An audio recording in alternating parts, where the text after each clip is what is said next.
Yeah, it's no secret, of course, that the thoughts of protectionism from various parts of the world is growing. Also, the elections in the U.S. has led to an expectation that there will be increased trade barriers and there will be higher tariffs.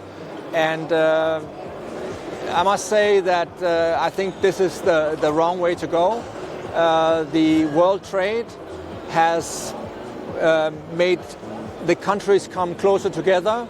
Over the past decades, the nations across the world have come much closer together and are having very, very intimate trading relations. I think is prospering not only prosperity, but it's also helping to provide peace. I'm very hopeful that on second thought that there will be ways to solve these ideas to increase tariffs. We should rather continue to stay very close together and come together.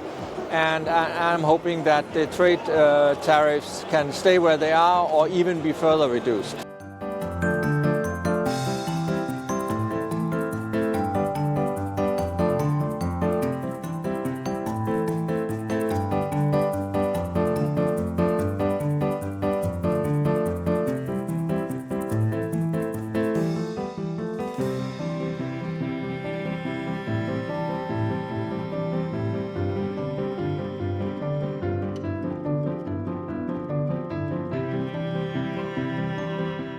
China is the biggest market for maritime trade, and we of course want to make sure that we have good connections all over the Chinese port landscape, and that we can continue with our terminal group. We are very confident that with continued close cooperation between Eurogate and our Chinese partners, we can help further world trade.